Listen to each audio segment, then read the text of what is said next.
Welcome back to our channel Hindi medium engineering. तो आज हम लोग देखने वाले हैं आपकी data warehousing and data mining की यूनिट 2। ठीक है, इसको जल्दी जल्दी हम लोग कंप्लीट करने वाले हैं। इसमें कुछ इंपॉर्टेंट क्वेश्चन और साथ में आपका पूरा जितना सिलेबस है उतना मैंने कवर करवाया है। ठीक है, जो इंपॉर्टेंट क्वेश्चन है वो यहाँ पे लिखे हुए हैं और जो नहीं लिखे हुए हैं वो भी मैंने सारा कुछ यूनिट 1 में भी कवर करवाया था, यूनिट 2 में भी आपका पूरा कंप्लीट सिलेबस देखने वाले हैं। ठीक है, तो कुछ इंपॉर्टेंट क्वेश्चन पढ़ लेते हैं। तो ये डिस्ट्रीब्यूटेड डीबीएमएस, ठीक है, ये मोस्ट इंपॉर्टेंट क्वेश्चन यहाँ से आता है। ठीक है, फिर उसके बाद आता है वेयर हाउस सॉफ्टवेयर। ठीक है, वेयर हाउस में कौन कौन से सॉफ्टवेयर होते यूज होते हैं वो आता है। ठीक है, फिर warehouse schema design and warehouse schema design, मतलब ये स्कीमा डिज़ाइन तो हमने पिछले यूनिट में भी देखा था, यहाँ पे भी एक बार ओवरव्यू ले लेंगे। ठीक है, और क्या है, तीसरा क्वेश्चन यहाँ से आ सकता है warehouse strategy and planning and implementation. ठीक है, warehouse strategy planning and implementation कैसे किया जाता है वो आ सकता है। चौथा क्वेश्चन आ सकता है यहाँ से hardware operating system for data warehouse processes. ठीक है, तो मतलब जो मोस्ट इंपॉर्टेंट क्वेश्चन है उसे मैंने, ये मोस्ट आपका इंपॉर्टेंट है, ये भी आपका मोस्ट इंपॉर्टेंट है, ये इंपॉर्टेंट रहने वाला है, ये भी इंपॉर्टेंट रहने वाला है, और एक सर्वर क्लाइंट कंप्यूटिंग भी आपका इंपॉर्टेंट रहने वाला है। ठीक है, तो अब जल्दी से स्टार्ट करते हैं और डायरेक्ट मैं आपको जंप करवा के इसी टॉपिक पे ले चलता हूँ, क्योंकि परसों आपका एग्ज़ाम है। तो आपको जल्दी जल्दी मतलब जल्दी जल्दी यूनिट का ये ख़त्म करवानी है और जल्दी से आप लोगों को रिवीजन भी करना है। ठीक है, तो चलते हैं। सबसे पहले आपका कहाँ पे, ये रहा distributed data base management system implementation. यहाँ से एक क्वेश्चन यूनिवर्सिटी एग्जाम में हमेशा आपको देखने को मिलता है। ठीक है, तो इसमें पढ़ लेते हैं एक बार कि डिस्ट्रीब्यूटेड डीबीएमएस। ठीक है, इसको डीबीएमएस के नाम से, मतलब डी से डिस्ट्रीब्यूटेड, बीबीएमएस से भी जाना जाता है। ठीक है, is a database system which data is stored at multiple location but appears as a single database to the user. It is widely used in data warehouse for large organisation. ठीक है, तो इसमें क्या होता है कि आपका DBMS आपको पता है डेटाबेस मैनेजमेंट सिस्टम, जिसमें हम लोग डेटा स्टोर करते हैं और वो मैनेज करता है, मतलब डेटा पे कुछ ऑपरेशन परफॉर्म करना हो डेली या कुछ लेन देन करना हो तो वो मैनेज करता है। जैसे बैंक का एग्जांपल ले लेते हैं, तो बैंक का डीबीएमएस डेटाबेस मैनेजमेंट सिस्टम क्या करेगा, जितने भी लोग पैसा भेज रहे हैं, पैसा ले रहे हैं, लेन देन कर रहे हैं, जितना लोन का अप्रूवल हो रहा है, नहीं हो रहा है, कट रहा है पैसा, वो सब क्या होगा उसमें स्टोर होगा, डेली चीज़ें जो डेली ट्रांजेक्शन्स हैं। ठीक है, तो वो डीबीएमएस में होता है। ठीक है, डेटा वेयर हाउस हमने पिछली बार देखा था कि डेटा वेयर हाउस क्या होता था, अभी तो इसी पे फोकस करते हैं, आगे बताऊंगा। डेटा वेयर हाउस तो बता ही दिया था। ठीक है, तो ये डीबीएमएस होता है, वो सर्वर होता है। ठीक है, अब जो ये डिस्ट्रीब्यूटेड का मतलब क्या हो गया, जो फैला हुआ सर्वर है। डिस्ट्रीब्यूटेड मतलब कि अलग अलग जगह पे डिस्ट्रीब्यूशन है उसका। ठीक है, डिस्ट्रीब्यूटेड है। जैसे कि एक बार एग्जांपल एक ले लेते हैं, तो बैंक वाला एग्जांपल ले लेते हैं कि जैसे कि कोई भी डिस्ट्रीब्यूटेड डीबीएमएस इम्प्लीमेंट, मतलब डिस्ट्रीब्यूटेड डेटाबेस मैनेजमेंट का सिस्टम का मतलब हो गया क्या आपका, कि जो बैंक का एक सर्वर होता है, मान लेते हैं कि आपका बैंक में अकाउंट है। ठीक है, आपने क्या किया कि उसमें उस बैंक का पीएनबी का है। ठीक है, पीएनबी का आपका डिस्ट्रीब्यूटेड डीबीएमएस है। ठीक है, तो डिस्ट्रीब्यूटेड डीबीएमएस का मतलब होगा पीएनबी का, तो बैंक अकाउंट जो सर्वर है वो डेटा तो अपना, मतलब एक उसमें क्या कहते हैं कंप्यूटर्स में या सर्वर पे लोड, डेटाबेस मैनेजमेंट सिस्टम में लोड करके रखेगा, लेकिन वो क्या करेगा कि एक कंप्यूटर या एक डेटाबेस मैनेजमेंट सिस्टम में रखने की जगह वो मल्टीपल, मतलब डिस्ट्रीब्यूटेड यानी मल्टीपल कंप्यूटर्स या सिस्टम को, सर्वर को कनेक्ट कर देगा आपस में, और उनको कनेक्ट करके और उनको कैसे ट्रीट करेगा कि मतलब एक ही जैसे कि ऐसा एक तरह से ये एग्जांपल हो गया कि ये मान लेते हैं ये आपका एक सर्वर है, ये आपका दूसरा सर्वर है, ये तीसरा, ये चौथा सर्वर है। ठीक है, डीबीएमएस का, डीबीएमएस सिस्टम है। ठीक है, मैनेजमेंट। अब ये डिस्ट्रीब्यूटेड पूरा अभी इसे मत देखो, इन सबको देखो। ठीक है, तो इसमें क्या करेगा कि यहाँ पे दिल्ली, ये मान लेते हैं ये दिल्ली का ब्रांच है, ये कहाँ का है, मुंबई का है, ये कहाँ का है, ये मान लेते हैं हैदराबाद का है, और ये कहीं और का, उत्तर प्रदेश का मान लेते हैं। ठीक है, तो क्या करेगा कि पीएनबी के जो उत्तर प्रदेश का डेटा लेन देन करेगा वो यहाँ से करेगा। ठीक है, लेन देन जो डेटा कस्टमर इंफॉर्मेशन होगी वो यहाँ पे फिल करेगा या देखेगा, जो भी काम हो रहे हैं, नए अकाउंट ऐड हो रहे हैं, वो यहाँ पे सब कुछ करेगा, और वो इंटरकनेक्टेड रहेंगे आपस में हर जगह से। मतलब ये डिस्ट्रीब्यूटेड डेटाबेस मैनेजमेंट है, मतलब कि डिस्ट्रीब्यूटेड हर जगह एक एक है, लेकिन वो इंटरकनेक्टेड है। अगर कोई किसी बंदे को अगर दिल्ली वो मुंबई जाके कहेगा कि मेरे बैंक का अकाउंट जो मैंने उत्तर प्रदेश में खुलवाया था उसकी डिटेल चाहिए, तो वो मिल जाएगा। हाँ मिल जाएगा, यहाँ पे भी मुंबई में भी जाके चाहे दिल्ली में भी जाके वो उस बैंक में जाएगा, बैंक के सर्वर में पीएनबी में बोलेगा कि हाँ मुझे ये चाहिए, तो वो आपस में मिल जाएगा क्योंकि ये इंटरकनेक्टेड है। तो इसी को बोला गया डिस्ट्रीब्यूटेड डेटाबेस मैनेजमेंट सिस्टम, ठीक है। अब ये आगे इम्प्लीमेंटेशन में लगा दिया, मतलब कि इसका यूज कर रहे हैं हम लोग किस में, वेयर हाउस या डेटाबेस, मतलब यूज कर रहे हैं इसका इम्प्लीमेंटेशन में, ठीक है। अब इसको पढ़ा है अभी हमने, ठीक है। और यूजर क्या करेगा, ये जो पहली लाइन थी वो तो मतलब data stored in multiple location, ठीक है। जो सेम डेटा होगा वो इसमें एक दो तीन कॉन्सेप्ट आते हैं आपके, दो कॉन्सेप्ट, एक आता है आपका, एक आता है इधर देख लेते हैं, एक आता है फ्रेगमेंटेशन का और एक आता है रेप्लिकेशन का, ठीक है। दो कॉन्सेप्ट आते हैं आपके, एक आता है फ्रेगमेंटेशन का, एक आता है रेप्लिकेशन का, ठीक है। तो ये कुछ इस तरीके से आपका डिस्ट्रीब्यूटेड डेटाबेस का आर्किटेक्चर होता है, ठीक है। जो मैंने बताया कि यहाँ पे दिल्ली का है, मुंबई का है, ये तीनों चारों जगह के हैं और वो आपस में इंटरनेट से कनेक्ट रहेंगे, ठीक है। और अगर यहाँ से और यूजर को अगर यहाँ से ये यूजर देखेगा तो भी इन सब का डाटा वो देख सकता है, ठीक है। अगर यहाँ से देखना चाहे इन सब का तो भी वो देख सकता है, ठीक है। अब इसमें data is distributed across different site या server, user can access all data from a single database, मतलब एक ही जगह से वो यूजर एक्सेस कर सकता है। Site are connected through a network, site जो होती हैं वो एक नेटवर्क के थ्रू कनेक्टेड होती हैं। तो इसमें जो अब डिस्ट्रीब्यूटेड डेटाबेस इम्प्लीमेंटेशन में कुछ की कंपोनेंट आते हैं, जैसे कि फ्रेगमेंटेशन, ठीक है। फ्रेगमेंटेशन क्या है कि डेटा को divide the input data into some smaller sub part, मतलब जैसे कि मान लेते हैं कि एक यूज़र का वो है, क्या कहते हैं, बैंक, जैसे ये पूरा इनपुट डाटा है, ठीक है। नेम है उसका, अभी बैंक नेम है, ठीक है। ये क्लास की जगह उसका लिख देते हैं कि बैंक अकाउंट, ये बैंक अकाउंट नंबर है, और इसको क्या लिख देते हैं, क्लास की जगह हम ले लेते हैं कि उसका जगह मतलब लोकेशन कौन सी है। तो इस तरीके से कुछ इनपुट डाटा आएगा, ठीक है। अब इसका इनपुट डेटा का हम लोग फ्रेगमेंटेशन यानी अलग अलग पार्ट में इसको डिवाइड कर देंगे, ठीक है। तो फ्रेगमेंटेशन के दो टाइप होते हैं आपके, हॉरिजेंटल और वर्टिकल फ्रेगमेंटेशन, ठीक है। हॉरिजेंटल यानी डेटा को ऐसे हॉरिजेंटली डिवाइड कर देना अलग अलग पार्ट में, ठीक है। ये जैसे नेम का टेबल मैंने अलग कर दिया, ये क्या था, लोकेशन का टेबल अलग कर दिया, ये बैंक अकाउंट का टेबल अलग कर दिया। अब इसको क्या करूँगा मैं, अलग अलग डेटा में, अलग अलग डेटा बेसिस में स्टोर कर दूंगा, ठीक है। अलग अलग साइट पे स्टोर कर दूंगा, स्टोर ऑन डिफरेंट साइट्स या डेटाबेस, ठीक है। यहाँ मतलब अलग अलग जगह पे स्टोर कर दिया। दूसरा जो आता है क्या कि रेप्लिकेशन किस लिए यूज होता है, तो रेप्लिकेशन मतलब होता है कि makes multiple copies of some same data, ठीक है। जो ये डेटा था हमारा सेम डेटा, इन्हीं की मल्टीपल कॉपी हम लोग बना के क्या करेंगे, अलग अलग जगह पे स्टोर कर देंगे, तो वो चीज़ हो गया आपका रेप्लिकेशन। सबसे पहले हमने डेटा का फ्रेगमेंटेशन कर लिया, फिर उसकी कॉपी मल्टीपल कॉपीज बनाई, फिर अलग अलग डेटाबेसेस में, जैसे ये डेटा था, अब इसका फ्रेगमेंटेशन अलग अलग टुकड़े कर दिए। अब अलग अलग टुकड़ों को हमने क्या किया, रेप्लिकेशन यानी जो ओरिजिनल डेटा है, जैसे ये ओरिजिनल डेटा था, अभी तो फ्रेगमेंटेशन के बाद ये डेटा बन गया। अब इसका ये एक ही है ना, अब इसके कई सारे कॉपी बनाएंगे और उस कई सारे कॉपी को इसमें हम लोग स्टोर कर देंगे सब में, ठीक है। जितने मतलब जहाँ जहाँ जरूरत पड़ेगी तो वहाँ वहाँ स्टोर कर देंगे। इससे फ़ायदा क्या होगा कि मतलब एक जगह से हमारा डाटा उड़ जाएगा तो वो दूसरे जगह पे स्टोर रहेगा, हम आसानी से एक्सेस उसे कर सकते हैं, ठीक है। तो ये कुछ इस तरीके से रेप्लिकेशन का आपका यूजर ये एक्सेस करना चाहते हैं, ये सर्वर है आपका, और ये आपका ओरिजिनल डेटाबेस है, ठीक है। मास्टर डेटा है जिसमें डेटा रहेगा, और इसे रेप्लिका बोला जाता है, ठीक है। रेप्लिका या डुप्लीकेट डेटा लिख देना आप लोग, तो उसका डुप्लीकेट डेटा बना के इसमें अलग अलग साइट पे सर्वर पे सेव कर दिया जाता है, ठीक है। इसका अब हम लोग फीचर देख लेते हैं। तो फीचर क्या होता है इसमें, डिस्ट्रीब्यूटेड ट्रांसपेरेंसी। कुल मिला जुला के इसका कॉन्सेप्ट सेम, बस इतना है कि इसमें आपका डिस्ट्रीब्यूटेड डेटाबेस मतलब डेटा जो होगा वो आपका अलग अलग टुकड़े कर करके अलग अलग जगहों पे स्टोर कर देंगे, ताकि डाटा में कोई एक जगह दिक्कत आए, या एक जगह बैंक का सर्वर, जैसे बैंक का सर्वर है, ठीक है, वहाँ पे धीरे चल रहा है दिल्ली का सर्वर, तो आप लोग मुंबई वाला सर्वर ऑटोमेटिक मतलब तेज से ही काम करेगा, उसमें कोई दिक्कत नहीं आएगी।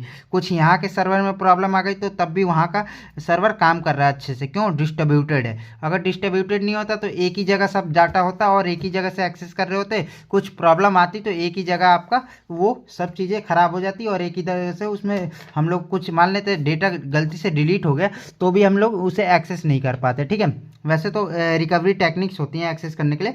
मतलब ये डिस्ट्रीब्यूटेड काम को आसान कर रहा है, वर्कलोड को बांट रहा है हर जगह, जैसे कि हर जगह बांट देगा, जैसे डिस्ट्रीब्यूटेड का नाम से ही पता चला है कि वर्कलोड बांट दिया। ठीक है, और अलग अलग सर्वर पे आपके डेटा स्टोर रहेंगे, उसके कॉपीज भी स्टोर होते हैं। ठीक है, और फ्रेगमेंटेशन का कॉन्सेप्ट देख लिया। फीचर्स क्या होते हैं? डिस्ट्रीब्यूटेड ट्रांसपेरेंसी, मतलब user not know where data is store, जो इसमें जैसे यहाँ पे मान लेते हैं डेटा स्टोर है। ठीक है, अब यूजर यहाँ से एक्सेस कर रहा है तो उसे पता नहीं होगा कि मेरा इसी ब्रांच में, दिल्ली वाले ब्रांच में ही डेटा अवेलेबल है या मुंबई से वो डेटा आ रहा है। ठीक है, तो वो चीज़ हो गया।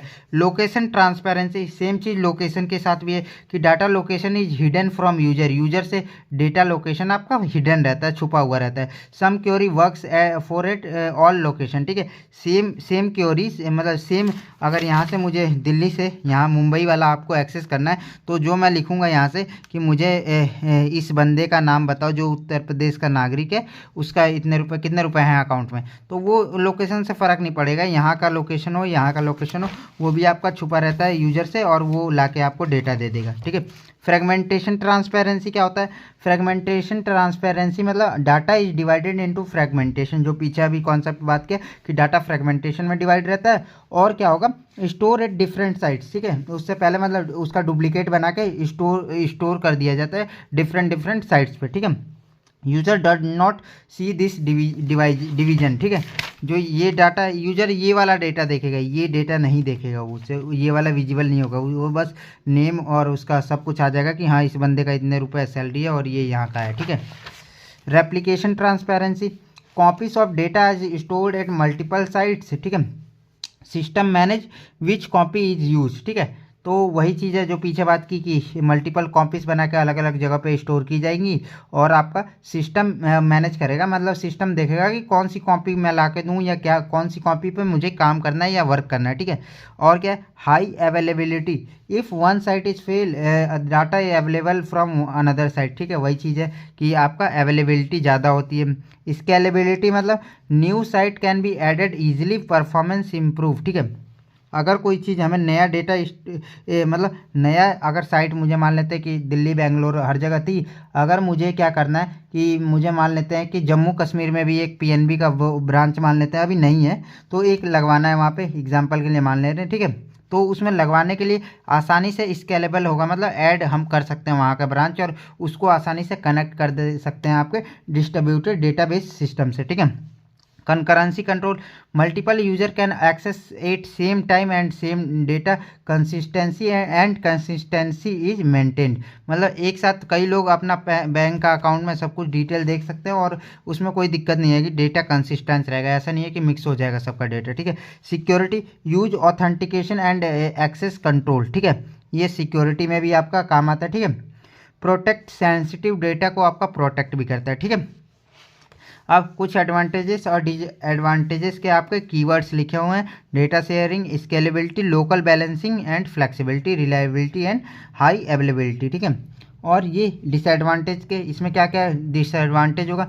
मतलब इसको आपस में कनेक्ट करने के लिए हमें नेटवर्क की ज़रूरत पड़ेगी, तो नेटवर्क डिपेंडेंसी हो गया। सिक्योरिटी इश्यूज़ क्या होती है कि इसमें क्या होता है कि सिक्योरिटी इश्यूज़ कुछ होते हैं। ठीक है, जैसे कि आपका डेटा अलग अलग जगह पे स्टोर है तो कोई भी अगर बैंक का बंदा चाहे तो उसमें से कुछ चुरा सकता है या जो भी है, मतलब एक जगह से ऐसा होता कि मान लेते हैं कि एक जगह पे है डेटा। ठीक है, तो वो आसानी से आपका सिक्योर रहेगा। ठीक है, लेकिन वो अलग अलग जगह पे है तो वो थोड़ा अनसिक्योर रहेगा। ठीक है, हाई इनिशियल कॉस्ट, इसको बनाने के लिए मतलब हर जगह फ्रेगमेंट कर रहे हैं डेटा का और उसे डुप्लीकेट बना के हर जगह स्टोर कर रहे हैं तो उसका कुछ पैसा भी तो ज़्यादा लगेगा ना, तो हाई इनिशियल कॉस्ट होगा। कॉम्प्लेक्स मेंटेनेंस, सारे इतने सारे सिस्टम है तो हमें मेंटेनेंस का खर्चा भी देना पड़ेगा, उनको डे टू डे अपडेट करना पड़ेगा, कुछ वहाँ पे लोग काम कर रहे होंगे उनका पैसा देना पड़ेगा, तो ये मेंटेनेंस का मतलब कॉस्ट भी आता है। ठीक है, कॉम्प्लेक्स मैनेजमेंट भी इसका कॉम्प्लेक्स होता है। तो ये कुछ इस तरीके से था data distributed database DBMS implementation. तो सिंपली आपको इतना याद रखना है। उसके बाद आपको ये आपको distributed architecture of distributed database बनाना है। फिर उसमें आपको लिखना है कि दो कॉन्सेप्ट होते हैं, दो मेन कॉन्सेप्ट होते हैं इसमें। तीसरा एक ट्रांसपेरेंसी भी होता है। तो ट्रांसपेरेंसी का आप लोग एक ट्रांसपेरेंसी ऐड करके लिख सकते हो। ये जो ये सारी चीज़ें हैं ये ट्रांसपेरेंसी में भी आ सकती हैं, नहीं तो डायरेक्ट ये फ्रेगमेंटेशन का है और आपका रेप्लिकेशन का है कॉन्सेप्ट है। और इसके बाद आप लोग ये की फीचर्स इसके लिख सकते हो और एडवांटेजेस और डिसएडवांटेजेस लिख सकते हो। ठीक है, अब क्या आता है कि वेयर हाउस। सबसे पहले आप देख लेते हैं इधर से किधर से चलें। अब हम लोग आते हैं, ठीक है, हाँ, वेयर हाउस सॉफ्टवेयर देख लेते हैं जो सेकंड मोस्ट इंपॉर्टेंट क्वेश्चन है। ठीक है, तो वेयर हाउस हमने पीछे बात की थी फर्स्ट यूनिट में कि वेयर हाउस क्या होता है कि एक डेटाबेस मतलब कॉम्बिनेशन ऑफ मतलब एक तरह से डेटाबेस ही होता है, बड़ा सा ये रहा। ठीक है, ये आपका वेयर हाउस है। ठीक है, इसमें क्या करते हैं कि अलग अलग जगह से आपका डेटा आता है। ठीक है, अलग अलग जगह से डेटा आता है किसी चीज़ का, उसको हम लोग क्या करते हैं ETL में क्या करते हैं, उस डेटा में कुछ गड़बड़ी होती है तो उसे अच्छे से मतलब क्लीन करके आपका इसमें लोड कर दिया जाता है। इस ETL का मतलब एक्सट्रैक्ट, ट्रांसफॉर्म और लोड। ठीक है, एक्सट्रैक्ट मतलब डेटा लिया जहाँ जहाँ से चाहिए, ट्रांसफॉर्म मतलब जो जो हमें कंडीशन रिक्वायरमेंट है उसके अकॉर्डिंग इस पर कुछ कंडीशन अप्लाई किया या कुछ मतलब जैसे मुझे चाहिए यहाँ से बहुत सारे डेटा आया। ठीक है, बैंक का, अब मुझे चाहिए कि ऐसे लोगों का मुझे इसमें डेटा लोड करना है जो 1 लाख से ज़्यादा ट्रांजैक्शन की हो, तो वो कंडीशन हम लगा के इसमें लोड कर देते हैं। पर ये डेली चीज़ों के लिए यूज नहीं होता है, ये हिस्टोरिकल डेटा के यूज करने के लिए, मतलब हिस्टोरिकल जो बड़े बड़े डेटा होते हैं उनको ये स्टोर करता है वेयर हाउस। और वेयर हाउस क्या करता है ताकि फ्यूचर में अगर कुछ कंपनी को डिसीजन लेना हो कि हमें क्या करना चाहिए क्या नहीं करना चाहिए, तो वो उसके अकॉर्डिंग आपको अपना फैसला ले सके। तो ये मैंने पिछले यूनिट में अच्छे से बताया था 1 में। तो ये उस तरीके यहाँ पे भी वही ओवरव्यू हो गया। फिर आपका ये किस लिए यूज होता है ताकि कुछ मतलब बता दिया सके कि कंपनी को कितना फ़ायदा हुआ है कितना नुकसान हुआ। तो ये प्रेजेंटेशन लेयर होती है जिसमें हम एक्सेल पे, सीट पे या इंटरेक्टिव डैशबोर्ड बनाते हैं, पावर BI हो गया इन सब पे। ठीक है, तो ये हो गया आपका आर्किटेक्चर। अब इसमें सॉफ्टवेयर कौन कौन से यूज होते हैं, तो सबसे पहले आता है इसका मतलब देख लेते हैं। Warehouse software, set of software tools which is use to build, manage, access and analyse the और डेटा वेयर हाउस। मतलब उसको एक्सेस करने के लिए, बिल्ड करने के लिए, मैनेज करने के लिए, एक्सेस करने के लिए और एनालाइज करने के लिए। एनालाइज मतलब वही लास्ट वाला स्टेप की देखना है कि इस साल मुझे क्या करना चाहिए, कंपनी को देखना है कि हाँ पिछले 3 सालों का रिकॉर्ड उसमें स्टोर रहेगा, उससे कुछ वो इंटरेक्टिव डैशबोर्ड बनाएगी। ठीक है, जो डेटा साइंटिस्ट बनाते हैं, तो उसके बाद ये कंपनी डिसीजन लेगी, तो वही एनालाइज करेगी। ठीक है, these tool helps in data extraction, storage, processing and reporting. ठीक है, वही सेम आपको कॉन्सेप्ट रखना है। तो आप लोग डेटा वेयर हाउस सॉफ्टवेयर की लिखने की जगह, मतलब ये तो सॉफ्टवेयर है ही, आप लोग इसका डायग्राम भी बना सकते हो एक तरह से। ठीक है, उसके बाद यहाँ पे मतलब एक सिंगल डिब्बा सा बना दो, जैसे ये देख सकते हो ये कुछ इस तरीके से। तो यहाँ पे आपका ये सब ETL सॉफ्टवेयर इसमें आ जाएगा। ठीक है, आपका OLAP इसमें ही आ जाएगा क्योंकि मतलब ऑपरेशन कुछ परफॉर्म करने होते हैं।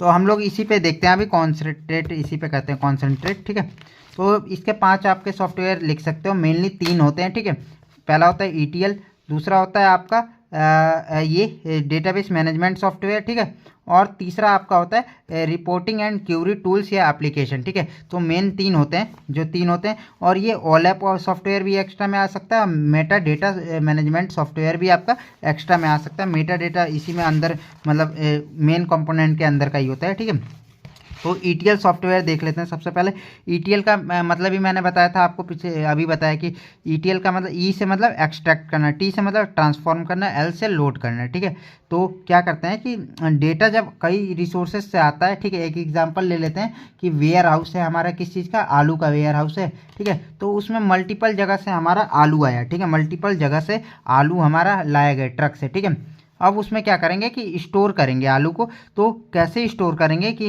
ETL मतलब ETL अप्लाई करेंगे उस पर, कि क्या अप्लाई करेंगे, extract data from different sources system. ठीक है, मल्टीपल जगह से आपका आलू आ गया। ठीक है, अब उस आलू में transform data into required format, मतलब मुझे ऐसा आलू चाहिए जिसके साइज इतने मीडियम साइज हो, उनको हमें निकाल के डेटा वेयर हाउस में रखना है। ठीक है, तो क्या करूँगा, टी से ट्रांसफॉर्म मतलब डेटा को उसके अकॉर्डिंग आलू को छांट लूँगा, मतलब कुछ प्रोसेस का यूज करके छांटूंगा ताकि वो उससे बड़े आलू अलग हो जाए और छोटे वाले आलू अलग हो जाए। तो ये क्या करता है, ट्रांसफॉर्म करता है डेटा को जिस फॉर्मेट में चाहिए। और लोड, एल से लास्ट में लोड आता है, तो लोड मतलब कि आपका जो आलू अब छांट लिया गया अब उसे वेयर हाउस में या आलू के स्टोर में भर दिया गया, ठीक है, लॉन्ग टर्म स्टोरेज में, ठीक है, जैसे आलू का वो होता है ना कि स्टोर करने के लिए कोल्ड स्टोर, तो उसमें भर दिया गया है। तो ये आपका ईटीएल का सॉफ्टवेयर होता है कि एक्सट्रैक्ट करो, अलग अलग डेटा सोर्सेज से आ रहा है डेटा तो उसे एक्सट्रैक्ट करो, फिर ट्रांसफॉर्म करो, मतलब रिक्वायर्ड जो भी कंडीशन लगानी है फॉर्मेट में उसमें ट्रांसफॉर्म कर दो, फिर आपका लोड कर दो किसमें, वेयर हाउस में, ठीक है। दूसरा आपका ये सॉफ्टवेयर इस चीज़ को हैंडल करता है, ठीक है। डेटा शुरुआती, इसे लिख सकते हो कि इनिशियल स्टेप, ये एक तरह से होता है इनिशियल स्टेप फॉर सॉफ्टवेयर, मतलब वेयर हाउस में इंटर करने के लिए डेटा को, ठीक है। अब डेटाबेस मैनेजमेंट सॉफ्टवेयर क्या करता है, support large volume data storing, ठीक है। तो इसका नाम से ही पता चल रहा है डेटाबेस मैनेजमेंट सॉफ्टवेयर, जो डेटाबेस होगा जिसमें बहुत सारा काम चीज़ आ रहा है, जैसे आलू आ रहा है तो उसे स्टोर करने का, तो लार्ज वॉल्यूम डेटा को स्टोर करने के लिए यूज होता है ये सॉफ्टवेयर। सपोर्टिंग कॉम्प्लेक्स क्यूरी, ये सपोर्ट कॉम्प्लेक्स क्यूरी को सपोर्ट करता है। क्यूरी मतलब कुछ इंस्ट्रक्शन हो सकते हैं, जैसे कुछ मुझे उसमें से निकालना है डेटा में से या कुछ डालना है, तो उस पर मैं कुछ क्यूरी लिखूंगा, तो वो क्यूरी मतलब जो इंस्ट्रक्शन होती हैं उन्हीं को क्यूरीज कहा जाता है, ठीक है। तो ये सब कॉम्प्लेक्स क्यूरीज को हैंडल कर सकता है ये सॉफ्टवेयर, ठीक है। Ensure data is consistency, recovery and security, ठीक है। डेटा को कंसिस्टेंसी रखता है, मतलब कि जितना पहले था उतना बाद में है डेटा, मतलब कुछ गड़बड़ नहीं है डेटा में, ठीक है। सिंपली कहने का मतलब ये है कंसिस्टेंसी का मतलब। रिकवरी का मतलब होता है कि अगर कुछ गलती से डिलीट हो जाए या कुछ गड़बड़ हो जाए तो वो रिकवरी का भी सॉफ्टवेयर ये सिस्टम प्रोवाइड करता है। लोग बेस्ड रिकवरी होती है और भी बहुत सारी रिकवरी होती है जो डीबीएमएस में हमने पढ़ा है, ठीक है। अब एंड सिक्योरिटी इशू को भी ये मतलब सिक्योरिटी को भी मैनेज करता है ये वाला डेटाबेस मैनेजमेंट सॉफ्टवेयर, ठीक है। इसके एग्जांपल हमने देखा नहीं था, तो इन्फॉर्मेटिक था और टैलेंट करके एग्जांपल है इसका, और इसका एग्जांपल क्या है जो डेटाबेस मैनेजमेंट सॉफ्टवेयर का है, इसका है ओरेकल और माई एसक्यूएल सर्वर, आपका इसका एग्जांपल हो सकता है, ठीक है।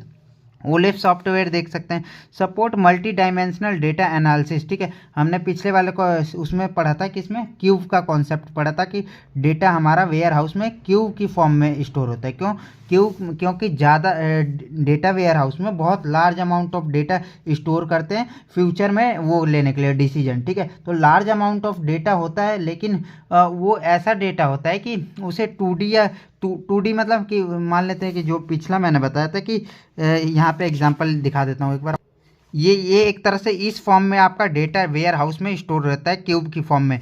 ये एग्जांपल लिया था नॉर्मल डेटा कैसे, जैसे कि ये हावर्स है और ये मार्क्स है, मतलब कोई बंदा 6 घंटा पढ़, ये 4 6 10 4 6 10 या घंटा है, मतलब अगर 6 घंटा पढ़ रहा है और उसके मार्क्स कितने आ रहे हैं, 70 मार्क्स आ रहे हैं, ठीक है। तो ये आपका 2D हो गया, ठीक है। ये चीज़ को ऐसे लिखा जा सकता है डेटा वेयर हाउस में या डेटाबेस में स्टोर किया जा सकता है। लेकिन अगर यही डेटा अगर मल्टीपल डायमेंशन के बेस पे होता है, जैसे कि इतने घंटे 6 घंटे पढ़ रहा है और उसके कितने मार्क्स आएंगे, और वो मतलब घर पे पढ़ रहा है, स्कूल में पढ़ रहा है, और वो घर पे पढ़ रहा है या स्कूल में पढ़ रहा है या घर पे पढ़ रहा है या फिर दिन में पढ़ रहा है या रात में पढ़ रहा है, मतलब मल्टीपल चीज़ें इस नंबर को इफ़ेक्ट कर रही हैं। मतलब उसके अगर घर पे पढ़ रहा है 10 घंटे पढ़ रहा है तो 90 नंबर आएंगे, लेकिन वो घर पे भी पढ़ना चाहिए और मन लगा के भी पढ़ना चाहिए, ठीक है, और रात के टाइम में भी पढ़ना चाहिए, ठीक है। तो ये मल्टीपल कंडीशन कुछ हो गई, तो इस टाइप के डेटा को स्टोर करने के लिए ये ऐसे तो सिंपल ही कर दिए मार्क्स और हावर्स को,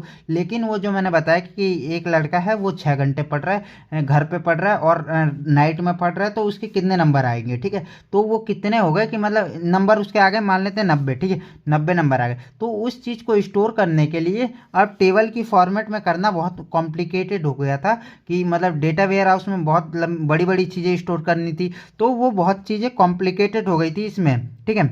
तो हमने क्या किया कि डेटा वेयर हाउस में डेटा को क्यूब की फॉर्म में स्टोर कर दिए, क्यूब या क्यूब मॉडल या क्यूब की फॉर्म में कर दिया।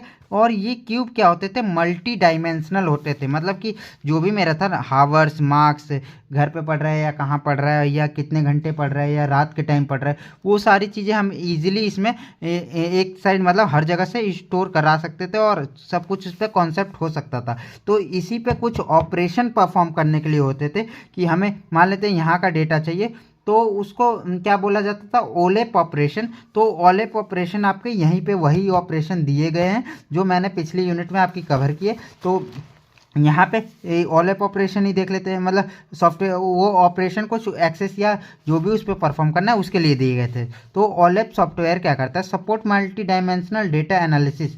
वही डेटा एनालिसिस मतलब कि फ्यूचर में कुछ हमें ज़रूरत पड़ रही है कि डेटा कितना क्या होना चाहिए या नहीं होना चाहिए, या डेटा मुझे ये डिसीजन चाहिए या ये करूँ या ना करूँ, ठीक है। जैसे कि वो स्टूडेंट था तो स्टूडेंट उसे सब स्टूडेंट देखेंगे और डेटा मतलब मिलाएंगे कि हाँ वो इतने घंटे पढ़ रहा था और नहीं पढ़ रहा था, और दूसरा स्टूडेंट इतने घंटे पढ़ रहा था इतने घंटे नहीं पढ़ रहा था। तो मल्टीपल डेटा मतलब स्टूडेंट के आगे अब कोई बच्चा आके देखा कि हाँ कि मुझे अब किस हिसाब से पढ़ना चाहिए, तो वो एनालिसिस कर रहा है उन चीज़ को और मल्टी डायमेंशनल एनालिसिस करके एक डिसीजन लेगा। तो उसके लिए ओलेप सॉफ्टवेयर यूज किए जाते हैं, ठीक है। Perform fast aggregation and drill down operation used for decision making. तो ये हमने पिछली यूनिट में अच्छे से मतलब वहाँ पे एक्सप्लेन किया। अब इसमें करने जाऊँगा तो 25 मिनट हो गया, 2 ही टॉपिक कवर हुए, आप लोग कहोगे कि बस टाइम वेस्ट कर रहे हैं सर, ठीक है। तो ये हो गया रिपोर्टिंग एंड क्यूरी टूल्स, ठीक है। ये आपका रिपोर्ट या आपका डैशबोर्ड लास्ट में चार्ट फॉर्म में बनाने के लिए यूज होते हैं, ठीक है। Helps in business related decision making, ठीक है। पावर बीआई इसका एग्जांपल हो गया। मेटा डेटा मैनेजमेंट सॉफ्टवेयर, तो मेटा डेटा क्या होता है, डेटा अबाउट डेटा। जैसे कि आपका डेटा क्या हो गया कि बहुत सारा डेटा आ गया, मेरा फोटो, ठीक है, स्टूडेंट का फोटो आपका बहुत सारा डेटा आ गया, ठीक है। अब उसमें क्या है कि बहुत सारा डेटा तो आ गया, अब मेरे को क्या करना है कि वहाँ पे उसका वो देखना है कि MB वो कितने MB का है, मतलब फ़ोटोज़। तो MB जो मान लेते हैं 2 MB का है, तो ये जो फ़ोटो हमारा था वो डेटा था। अब जो उसकी MB या साइज़ है वो क्या हो गई, उसकी मेटा डेटा हो गई, मतलब डेटा का डेटा, डेटा अबाउट डेटा, इसी को कहा जाता है मेटा डेटा। तो ये सॉफ्टवेयर उस चीज़ को मैनेज करता है, helps user understand by meaning and sources के मतलब जरिए ये उसको मैनेज करता है। तो ये आपका दूसरा इंपॉर्टेंट क्वेश्चन भी यहाँ से वेयर हाउसिंग सॉफ्टवेयर से ख़त्म हो गया, ठीक है। अब हम लोग देखते हैं, तो इसको देख लेते हैं क्योंकि ये पिछली यूनिट में भी हमने पढ़ा था, ठीक है। Warehouse schema designing, warehouse schema designing पिछली यूनिट में आपने पढ़ा था कि स्टार स्कीमा होता है, स्नोफ्लैक स्कीमा होता है, और आपका एक कंसल्टेशन स्कीमा करके होता है, तो वो होता है, ठीक है। तो यहाँ पे वही वेयर हाउस स्कीमा डिज़ाइन, तो उसको डिज़ाइन मतलब कैसे किया जाता है, तो वही सारी चीज़ें हैं जो फर्स्ट यूनिट में आपको मैंने अच्छे से कवर करवाई है। तो यहाँ पे 2 मिनट लगने हैं, 3 मिनट, तो इसको करते हैं, ठीक है। Warehouse schema design means design और making structure which are use to store data in organise way. Warehouse में स्टोर करने के लिए डेटा हमारे पास कुछ मेथड्स होते हैं या कुछ वो होते हैं, क्या कुछ तरीके होते हैं जिनके हेल्प से हम जैसे डेटा तो वहाँ पे क्यू की फॉर्म में स्टोर था, ठीक है, और बहुत बड़ा डेटा स्टोर होने वाला है, तो हम उसमें कुछ ये सारे स्कीमाज होते हैं जिनकी हेल्प से हम डेटा को स्टोर करते हैं ताकि आसानी से उन्हें एक्सेस किया जा सके, या कुछ उस पर ऑपरेशन परफॉर्म करना है तो वो कर सकें, या बिजनेस रिलेटेड डिसीजन लिए जा सकें फ्यूचर में या इस समय लिए जा सके, ठीक है। तो ये स्टार स्कीमा होता है। तो स्टार स्कीमा हमने पिछले यूनिट में भी देखा था और यहाँ पे भी देख लेते हैं। तो इसमें एक ये फैक्ट टेबल होती है, ठीक है, और ये 4 आपकी यह स्टार की फॉर्मेट में ये बहुत सारी हो सकती है, इधर से भी निकल सकती है इधर से भी। तो सिर्फ एक ही फैक्ट टेबल होती है और ये आपकी डायमेंशन टेबल होती है, ठीक है, सारी डायमेंशन टेबल होती हैं। अब डायमेंशन टेबल के पास क्या होता है, कुछ प्राइमरी की होंगी, ठीक है, इसके पास कुछ प्राइमरी की होंगी, सबके पास एक एक, जिसके हेल्प से ये यूनिकली डेटा को आइडेंटिफाई किया जा सके, ठीक है। जैसे रोल नंबर के हिसाब से स्टूडेंट को आइडेंटिफाई क्लास में किया जा सकता है। 2 बच्चों का नेम सेम है, बिट्टू बिट्टू, अब एक का रोल नंबर कुछ और है, एक का रोल नंबर कुछ और है, उसके पापा आएंगे तो उसके पापा बताएंगे कि रोल नंबर 4 को भेज देना, तो वो 4 वाला यूनिकली आइडेंटिफाई किया जा सकता है, उसी को प्राइमरी की बोला जाता है। जैसे ये कस्टमर की था, ठीक है, तो ये कस्टमर की ये प्राइमरी की इसकी हो गई, इसकी ये प्राइमरी की हो गई, प्रोडक्ट की ये, टाइम की इसकी, और इसकी प्रमोशन की ये प्राइमरी की ऊपर ऊपर लिखी है, ठीक है। तो ये क्या करते हैं, सबके पास एक एक यूनिक प्राइमरी की होगी। अब ये फैक्ट टेबल क्या करेगा, इन सब की प्राइमरी की को स्टोर करेगा अपने अंदर, और कुछ इसमें जो न्यूमेरिक वैल्यू कैलकुलेट करना होगा, जो जैसे चाहिए था हमें क्या कि वो बच्चे के कितने नंबर आएंगे कि वो इतने घंटे पढ़ रहा है, इतने इस जगह पे पढ़ रहा है और रात में पढ़ रहा है, ठीक है। ये 4 वो टर्म्स हो गए कि कितने घंटे पढ़ रहा है, कहाँ पढ़ रहा है और रात में पढ़ रहा है, ठीक है। तो ये उसमें कि कितने मार्क्स आएंगे, तो ये यहाँ पे नीचे कुछ जो कैलकुलेशन होती है वो इसमें फैक्ट टेबल में स्टोर होती है। और इन सब में क्या स्टोर होती है, जिनके बेसिस पे हमें डिसीजन लेना है, जो बेसिस है मतलब कि रात में पढ़ रहा है, कितने घंटे पढ़ रहा है, तो इनके बेसिस पे डिसीजन लेना है, तो वो इस चीज़ में स्टोर हुआ। और इसमें जो न्यूमेरिक वैल्यू होती है वो स्टोर होती है। तो ये आपका होता है स्टार स्कीमा, ठीक है। स्टार स्कीमा पीछे दिखा देता हूँ, ये रहा आपका स्टार स्कीमा। तो यहाँ से यूनिट 1 का आप लोग देख सकते हो। और इसमें ये कुछ कॉन्सेप्ट हैं, तो ये वही चीज़ बताया गया। इसमें ये सारी टेबल नॉर्मलाइज नहीं होती है ये वाली, और इसमें ये वाली टेबल नॉर्मलाइज होती है, एक फैक्ट टेबल होती है, ठीक है। बस इतना है कॉन्सेप्ट। और इधर आपका आता है दूसरा स्नो फ्लॉक स्कीमा। इसमें क्या होता है, एक फैक्ट टेबल होती है इसमें भी, लेकिन ये जो डेटा टेबल थी, डायमेंशन टेबल जो हमने इस वाले में देखा है कि ये डायमेंशन टेबल में से तो ये नॉर्मलाइज होती है, इस वाले में नॉर्मलाइज नहीं थी। नॉर्मलाइजेशन क्या होती है कि मतलब कुछ रिडंडेंसी या डुप्लीकेसी इस डेटा में हो सकती है। एक रोल नंबर के 2 बच्चे, इसमें 2 रोल मतलब एक ही रोल नंबर 2 बार स्टोर हो सकता है, तो वो दिक्कत होती है डेटाबेस में, ठीक है। क्योंकि 2 बार 2 लोगों का जगह घेरेगा तो स्टोरेज में कुछ दिक्कत होगी, ठीक है। तो इसको और नॉर्मलाइज करके मतलब 2 छोटे टेबल में या 4 छोटे टेबल में इसको कन्वर्ट कर दिया जाता है। तो वही सिंपली इसमें होता है, ठीक है, स्नोफ्लॉक स्कीमा में, कि ये एक टेबल थी, इसको और डिवाइड कर दिया जाएगा 2 टेबल में, ठीक है। ये एक और टेबल थी, इसको भी फर्दर एक टेबल में तोड़ा गया, फिर उसके बाद एक में, फिर उसके बाद एक में। तो ऐसे मतलब स्टार की फॉर्मेट में मतलब इसमें से एक निकला, फिर इसके चाइल्ड पेरेंट का रिलेशन होता है एक तरह से, तो उस तरीके में ये होती है, ठीक है। इसमें क्या होता है, ये इसमें नॉर्मलाइज टेबल होती है, मतलब ये डायमेंशन टेबल भी नॉर्मलाइज होती है, फैक्ट टेबल भी। तो ये दोनों आपका वो हो गया इसमें मेन फीचर। और ये आपका कुछ पार्ट लिखा हुआ है, ये यूनिट 1 में मैंने कवर करवाया है, ठीक है। अब तीसरा आता है आपका फैक्ट कंस्टेलेशन स्कीमा, ठीक है। फैक्ट कंस्टेलेशन स्कीमा, जिसे गैलेक्सी स्कीमा भी बोला जाता है। इसमें 2 फैक्ट, ऐसे मल्टीपल फैक्ट टेबल्स हो सकती हैं, एक यहाँ पे भी फैक्ट टेबल हो सकती है, एक यहाँ पे भी फैक्ट टेबल हो सकती है, वो आपस में कनेक्ट रहेंगी। और डायमेंशन टेबल इसमें मतलब डायमेंशन टेबल भी ऐसे रहती हैं। तो इसका कॉम्प्लेक्स थोड़ा डिज़ाइन होता है, मतलब कॉम्प्लेक्स सा डिज़ाइन है, इसी वजह से ज़्यादा यूज नहीं किया जाता, ठीक है। तो ये हो गया आपका वेयर हाउस डिजाइनिंग स्कीमा, मतलब स्कीमा को डिज़ाइन करना है ताकि हम डेटा को स्टोर कर सके। तो ये टॉपिक भी आपका ख़त्म होता है यहाँ पे, ठीक है। अब नेक्स्ट हम लोग देखते हैं, पीछे से ही देखते हैं कि 1 मिनट ये देख लेते हैं। सर्वर क्लाइंट सर्वर कंप्यूटिंग, ठीक है। Client server computing and data housing क्या होता है, ठीक है। तो क्या होता है कि क्लाइंट और सर्वर के नाम से ही आपको पता चल रहा है कि आप लोग क्लाइंट हो, ठीक है। आप लोगों को यदि कुछ डेटा वेयर हाउस है, ठीक है, डेटा वेयर हाउस है, कंपनी में कुछ क्लाइंट होंगे, उनको क्या करना है, एक्सेस करना है। जैसे अभी सिंपल एग्जांपल लेते हैं हम लोग, अभी ये डेटा वेयर हाउस या कुछ नहीं लेते हैं, अभी हम लोग सिंपल लेते हैं कि आपका लैपटॉप है, आप हो, ठीक है। तो ये लैपटॉप में आपका मतलब क्लाइंट हो, ठीक है। अब आपको कुछ नेट पे चाहिए, जैसे आपने सर्च मारा unit 2 data warehouse and data mining की, ठीक है। यूनिट 2 आपने गूगल पे सर्च मारा है, ये यूट्यूब पे, तो ये सर्वर होगा, ठीक है, यूट्यूब का सर्वर होगा। वो आपको यूट्यूब मतलब वीडियो, ये जो वीडियो देख रहे हो ये आपको प्रोवाइड कर दिया, ठीक है। तो ये क्या हो गया कि ये क्लाइंट ने रिक्वेस्ट किया सर्वर को, और सर्वर ने उसे मतलब डेटाबेस के सर्वर में मैंने ये वीडियो ऑलरेडी अपलोड किया, तो ये वीडियो क्या हुआ कि आपको उसने फैच किया और आपको दे दिया वापस, ठीक है। तो ये होता है क्लाइंट सर्वर, ठीक है, क्लाइंट सर्वर कंप्यूटिंग। अब इसका वेयर हाउसिंग में, डेटा वेयर हाउसिंग में किस तरह से यूज होता है कि मतलब वेयर हाउस तो हमने पता ही किया है कि हाँ, वेयर हाउस एक हिस्टोरिकल डेटा को मतलब बहुत ज़्यादा डेटा को स्टोर करता है कंपनी के, ताकि कंपनियां अपनी फ्यूचर में डिसीजन ले सके। जैसे कि बहुत साल से फ्लिपकार्ट ने स्टोर किया हुआ है अपना डेटा कि दिवाली पे कितनी सेल बढ़ती है, कितनी नहीं बढ़ती है, ठीक है, और कितना क्या चीज़ बिकता है। अब वो इस साल फ्लिपकार्ट का मालिक चाहता है कि मुझे ये बताओ कि मुझे सबसे ज़्यादा किस चीज़ का ख़रीदारी करना चाहिए, किस चीज़ को मतलब विदेश से मंगवाना चाहिए जो दिवाली पे बिके।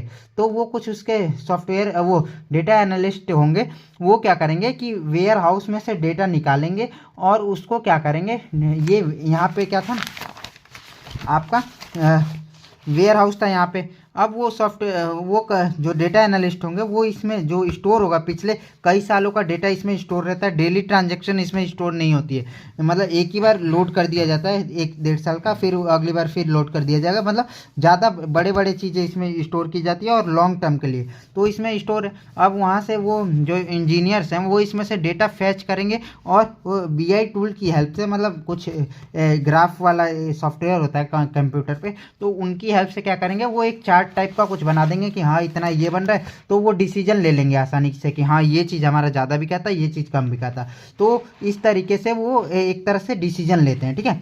तो वही इसमें क्लाइंट सर्वर कंप्यूटिंग में होता है कि अगर मुझे डेटा उसमें चाहिए, तो ये मेनली दो टाइप के होते हैं। जो ये पहला पढ़ लेते हैं, client sends queries to the server and making reports for analysis, ठीक है। क्लाइंट्स, इसमें क्लाइंट जो होगा या जो डेटा एनालिस्ट होगा वो सर्वर या आपका DBMS डाटा वेयर हाउस में, आपका डाटा वेयर हाउस एक तरह से DBMS या डेटाबेस मैनेजमेंट सिस्टम, तो इसमें वो कुछ मतलब क्यूरी भेजेगा और उससे डेटा मिल जाएगा कि हाँ आपका दिवाली में कितना सेल हर साल के अकॉर्डिंग आपका दिखा देगा ग्राफ में कि 25 में इतना हुआ, 26 में इतना बिक्री होनी चाहिए, तो इतना में सर ये रिपोर्ट आ रही है सर, और ये लीजिए आप इतने, इसके हिसाब से आप लोग मंगा लीजिए। जो विदेश से कुछ सामान मंगाना है तो एक्सपोर्ट करवा लीजिए, ताकि इस साल दिवाली में आराम से वो चीज़ बिक जाएगा, ठीक है।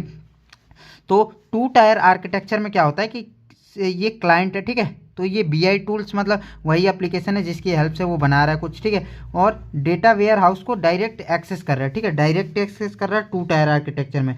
सिंपल होता है, can not handle complex query, ये कॉम्प्लेक्स क्यूरी को हैंडल नहीं कर सकता, और लेस सिक्योर होता है ये, ठीक है, 2 टायर आर्किटेक्चर। और ये जो 3 टायर आर्किटेक्चर होता है वो क्या करता है आपका 3 टायर आर्किटेक्चर, मतलब इसमें एक एप्लीकेशन भी आ जाता है बीच में, सर्वर एप्लीकेशन भी आ जाता है, या OLAP एप्लीकेशन बोला जाएगा इसे, या सर्वर एप्लीकेशन बोला जाएगा। तो ये यूजर अपने मोबाइल फ़ोन से फिर ये एप्लीकेशन में करेगा, फिर एप्लीकेशन से ये डेटा वेयर हाउस से आपका ये जो भी करेगा वो कनेक्ट करेगा, और यहाँ से आपको फिर से आपको डेटा वापस मिल जाएगा, ठीक है। तो सर्वर क्लाइंट सर्वर कंप्यूटिंग क्या है, सिंपली देख लिया कि सर्वर ने, मतलब क्लाइंट है, उसमें डेटा वेयर हाउस को एक्सेस करने के लिए कुछ क्यूरीज लिखी कि मुझे ये डेटा चाहिए, फिर वो डेटा आपका उनके कंप्यूटर पे आ गया और उन्होंने अपना रिपोर्ट बना के अपने बॉस को शो कर दिया। तो यही होता है आपका सर्वर क्लाइंट सर्वर कंप्यूटिंग, जो डेटा वेयर हाउस में यूज होता है कि डेटा वेयर हाउस से मतलब डेटा निकाल के उसका रिपोर्ट बनाना, ठीक है। तो ये 2 टायर बनाती है और ये 3 टायर भी बता दिया मैंने, ठीक है। अब आते हैं hardware and operating system for data warehouse, ठीक है। इसमें कौन कौन से हार्डवेयर या सॉफ्टवेयर लगते हैं डेटा वेयर हाउस में, तो कुछ ये आपका इस तरह से एक अच्छा सा इमेज है, ठीक है। तो इमेज ये मतलब डायग्राम है, तो इसको आप लोगों को एग्जाम में ज़रूर बना के आना है। सबसे पहले आप लोग सॉफ्टवेयर ऊपर लिख सकते हो, ठीक है, और बीच में आप लोग ऑपरेटिंग सिस्टम लिख सकते हो, ऑपरेटिंग सिस्टम लेयर, और यहाँ पे DBMS सॉफ्टवेयर लेयर लिख सकते हो, और ये आप यहाँ पे आप लोग लिख सकते हो हार्डवेयर इंफ्रास्ट्रक्चर, ठीक है, इंफ्रास्ट्रक्चर हो गया, और ये हार्डवेयर ऑपरेटिंग सिस्टम, ये सर्वर एप्लीकेशन। तो इसमें क्या होता है, मल्टीपल प्रोसेसर होते हैं, लार्ज रैम होता है, हाई स्पीड नेटवर्क होता है, और ऑपरेटिंग सिस्टम आपको पता ही है कि कौन कौन से होते हैं, लिनक्स, विंडो, और भी आप लोग यूनिक्स लिख सकते हो, ठीक है। डेटा वेयर हाउस सॉफ्टवेयर कौन कौन से होते हैं, डेटा वेयर हाउस वही MySQL हो सकता है, ओरेकल हो सकता है, गूगल बिग क्वेरी हो सकता है, स्नोफ्लॉक हो सकता है, ठीक है। तो ये आपका इस तरीके से हार्डवेयर एंड सॉफ्टवेयर होते हैं। और उसके बाद ये क्या इंश्योर करते हैं कि हाई परफॉर्मेंस होनी चाहिए, रिलायबिलिटी, स्केलेबिलिटी एंड सिक्योरिटी, ठीक है। तो ये सब आपका, ये सारी चीज़ें आपकी शो करती हैं, ठीक है।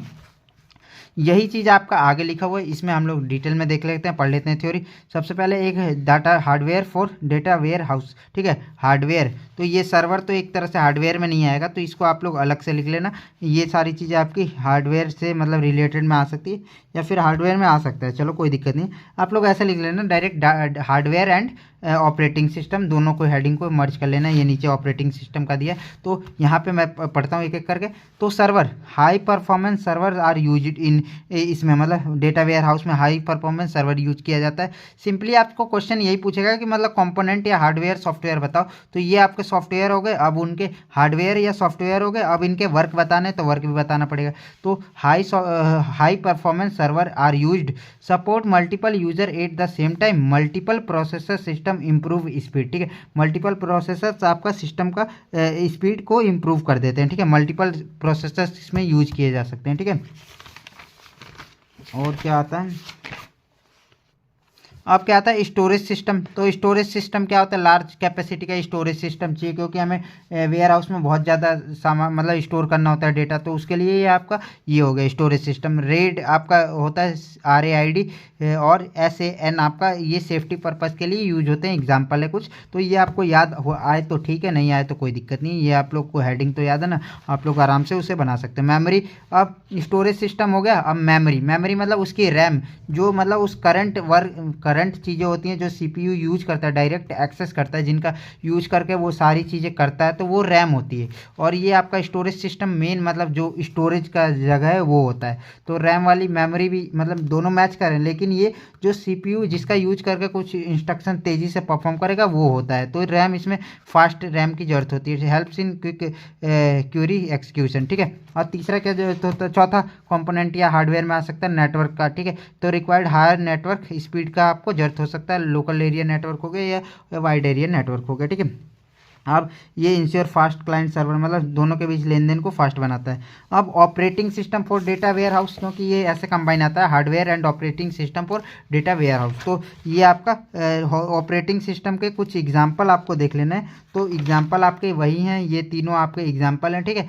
अब एग्जांपल तो आ गया, अब इनके आप लोग ऑपरेटिंग सिस्टम का फीचर लिख सकते हो। तो फीचर क्या होता है, रिलायबल होना चाहिए, स्केलेबल होना चाहिए, पैरेलल प्रोसेसिंग होना चाहिए और सिक्योरिटी। रिलायबल का मतलब भरोसेमंद होना चाहिए, ठीक है। OS must work continuously without failure, मतलब ये इस पर हम लोग भरोसा कर सकें कि ये कोई दिक्कत नहीं है, ये काम कर देगा अच्छे से, ठीक है।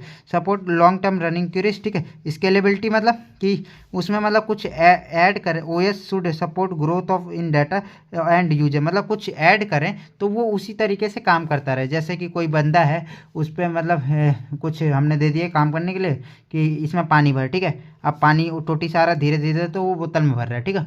लेकिन अगर पानी तेज आने लगे तो भी वो आसानी से उस बोतल में पानी भर सके, जल्दी जल्दी दूसरी बोतल में भर सके, फिर तीसरे बोतल में भर सके। तो वो स्केलेबिलिटी होता है कि मतलब कुछ काम कर रहा है, उसका जब काम का वर्कलोड बढ़ाओ तो वो आसानी से उसकी हमको कर सके, ठीक है। तो स्केलेबल हो गया। अब क्या होगा, can be handle more CPUs and memory, ठीक है। पैरेलल प्रोसेसिंग वही हो गया। पैरेलल प्रोसेसिंग का अलग से भी क्वेश्चन आपको आ सकता है कि पैरेलल प्रोसेसिंग एक तरह से ये होता है कि मतलब मल्टीपल चीज़ें आपकी एक साथ चल सकती हैं, ठीक है। Support multi processing and multi threading, मतलब मल्टीपल काम आपके एक साथ हो सकते हैं, और ठीक है। और improves performance for large queries. Security हो गया, provides user authentication and access control, protect sensitive business data को आपका ऑपरेटिंग सिस्टम क्या करना चाहिए, प्रोटेक्ट करना चाहिए। और ऑपरेटिंग सिस्टम क्या करना चाहिए, मल्टीपल काम को एक साथ करवा सके, ठीक है। उस पर होना चाहिए स्केलेबल, रिलेबल, ठीक है। तो अब आ जाते हैं parallel processors and clustering system, ठीक है। पैरेलल प्रोसेसर्स क्या होता है और क्लस्टरिंग सिस्टम क्या होता है, तो ये देख लेते हैं। पैरेलल प्रोसेसर्स, ठीक है, प्रोसेसर्स।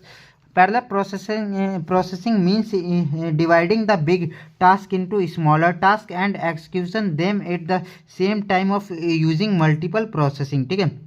जैसे कि पैरेलल प्रोसेसिंग का मतलब हो गया कि कोई बड़ा काम है, ठीक है। कोई बड़ा काम आ गया आपके पास, मान लेते हैं कि एक आपको अपने घर का एग्जांपल ले लो कि आपके पास एक कार है, ठीक है। आपके पास एक कार है, अब उस कार पे क्या है, बहुत ज़्यादा धूल जम चुकी है, ठीक है। उस कार पे बहुत ज़्यादा धूल जम चुकी है।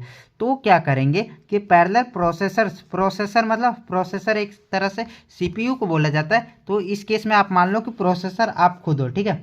अब आप खुद हो, अब आपकी मतलब मम्मी ने बोला कि बेटा कार साफ़ कर दे, ठीक है। तो कार आप अकेले साफ़ करने लगे, ठीक है। ये कंडीशन हो गई, मतलब पहली सिनेरियो हो गया। अब दूसरा सिनेरियो ये बना कि आपकी मम्मी ने आपको तो बोला ही बोला, लेकिन क्या किया कि आपसे बोला कि तू कार का मतलब विंडो शीशे साफ़ कर दे, और आपके भाई से, छोटे वाले भाई से बोला कि तुम आगे का बोनट पे साफ़ कर दो, और बड़े वाले भाई से बोला कि तुम पीछे से साफ़ करो, ठीक है, कार को। तो ये आपका क्या होगा कि अपनी मम्मी ने आपके मतलब प्रोसेसर, आप मतलब कि CPU, तो उसने क्या किया, वर्क को, काम को सब में डिवाइड कर दिया, छोटे छोटे कामों में, कि मतलब तुम इतना साफ़ करो, तुम इतना एरिया साफ़ करो, तुम इतना एरिया साफ़ करो। तो ये क्या होगा कि मल्टीपल प्रोसेसर्स मतलब मल्टीपल लोग, मतलब तुम लोग मल्टीपल लोग मिल के उस कार को साफ़ कर रहे हो। मतलब कि एक वर्क को पहले मल्टीपल, अब रियल वर्ल्ड से आपको इसमें ले आता हूँ कि मल्टीपल प्रोसेसर यानी सीपीयू होते हैं। वो क्या करते हैं कि मेन टास्क को आपका डिवाइड कर देते हैं छोटी छोटी सब प्रॉब्लम में, और वो एक एक करके उस डेटा वेयर हाउस को मतलब उस काम को करते हैं और access the data warehouse for execution of the task parallelly. मतलब डेटा वेयर हाउस में ये कॉन्सेप्ट पढ़ना है। तो मतलब डेटा वेयर हाउस में किसी बड़े चीज़ को करने से पहले, मतलब बड़ा टास्क परफॉर्म करना है, तो उसको क्या करते हैं छोटे छोटे टुकड़ों में डिवाइड करके मल्टीपल सीपीयू का यूज करके उस चीज़ को करते हैं और टास्क को पैरेलली मतलब कि एक साथ करते हैं। ठीक है, तो इससे क्या होता है, इम्प्रूव क्यूरी प्रोसेसिंग स्पीड, इससे स्पीड बढ़ती है। सिंपल सी बात है, बहुत सारा काम है, बिखरा हुआ है कोई चीज़, उसको अकेले उठा रहे हो किसी थाली में तो वो बहुत टाइम लगेगा, मल्टीपल लोग उठाओगे मिलके तो वो जल्दी हो जाएगा। तो यही होता है आपका मल्टी पैरेलल प्रोसेसिंग। ठीक है, तो टाइप्स ऑफ पैरेललिज्म का क्या, कौन कौन से टाइप होते हैं, डेटा ये पैरेललिज्म होता है और एक टास्क पैरेललिज्म होता है। ठीक है, तो same operation on different data ये आपका आ जाता है, और टास्क पैरेललिज्म में आपका different task at the same time, ये आपका कॉन्सेप्ट यहाँ पे आता है। अब पैरेलल प्रोसेसिंग में ये आपका मतलब एक तरह से टाइप कह लो, तो टाइप भी एक तरह से ये पीछे यूनिट में हमने देखा था कि types of multi processor architecture, तो ये एक तरह से ये वाला टाइप होता है उसका, ये सिमेट्रिक मल्टी प्रोसेसिंग और आपका मैसिवली पैरेलल प्रोसेसिंग। ठीक है, तो एसएमपी होता है और एमपीपी होता है। तो ये मैंने पिछले यूनिट में आपको एक्सप्लेन कर रखा है, आप लोग पढ़ लो, ये सिंपल सा लिखा हुआ है, पढ़ लो। ठीक है, आसानी से कर लोगे, ये रहा। फिर ये इसके उसके टाइप, मतलब ये पैरेलल प्रोसेसिंग के टाइप होते हैं, और ये टाइप ऑफ पैरेललिज्म है, ये उतना इंपॉर्टेंट नहीं है जितना वो एसएमपीपी ये था, जो एसएमपी था और ये एमपीपी था। तो ये हो गया। अब एडवांटेजेस क्या होते हैं, फास्ट क्यूरी एक्सक्यूजन होता है, बेटर परफॉर्मेंस होता है for large database, efficient uses of the system resources को अच्छे से यूज करता है। ठीक है, डिसएडवांटेजेस क्या हो गए इसके, कुछ एडवांटेजेस तो कुछ डिसएडवांटेज भी होंगे आपके। तो हाई कॉस्ट होती है एंड कॉम्प्लेक्स सिस्टम मैनेजमेंट, मतलब आपको आपकी मम्मी ने मान लेते हैं कि वो काम करवाए। ठीक है, तो मान लेते हैं आप छोटे बच्चे हो, तो छोटे बच्चे अक्सर कहते हैं कि मैं मोबाइल देखूंगा, मोबाइल गेम चलाऊंगा। ठीक है, तो उसकी मम्मी कहती है हाँ कर ले ये काम, तो फिर मोबाइल चलिए। ठीक है, अब कई सारे उसने तीनों बच्चों को बोल दिया कि हाँ, तो तीनों बोलेंगे मेरे को मोबाइल चाहिए, मेरे को मोबाइल चाहिए, तो उसकी कॉस्ट बढ़ेगी। कॉम्प्लेक्स सिस्टम को मैनेजमेंट कर सकते हैं। ठीक है, ये कॉम्प्लेक्स सिस्टम मैनेजमेंट, तो ये तो इसमें आएगा ना कि आसानी से कॉम्प्लेक्स सिस्टम को मैनेज कर सकते हैं। ठीक है, तो ये इसमें आएगा, सॉरी यहाँ पे नहीं होना चाहिए। तो ये कुछ इस तरीके से आपका पूरा वर्क था, या पूरा डेटा वेयर हाउस का इसमें मेमोरी है। ठीक है, उसमें कुछ काम आया यूजर ने, तो वो प्रोसेसर मल्टीपल प्रोसेसर में डिवाइड होगा, और उस काम को मल्टीपल प्रोसेसर, मतलब यहाँ से रिपोर्ट लेना हो या कुछ डेटा लेके रिपोर्ट बनानी हो, तो वो हर एक डेटा, मतलब ये मान लेते हैं कि ये जनवरी का रिकॉर्ड लेके दे रहा है यूजर को, ये फरवरी का रिकॉर्ड लेके यूजर को दे रहा है, ये मार्च, वैसे ही बहुत सारे पूरे साल का रिकॉर्ड जल्दी से बिल्कुल दे देंगे और उस काम को परफॉर्म कर देंगे और आपका रिपोर्ट बन जाएगी। तो ये होता है पैरेलल, आपका यहाँ पे लिखा हो shared and distributed memory in parallel computing. ठीक है, तो ये उस चीज़ का आर्किटेक्चर था। अब क्लस्टर सिस्टम क्या होता है, तो क्लस्टर सिस्टम क्या होता है, सिंपली यहाँ पे इससे मैं बताता हूँ आपको डायग्राम से।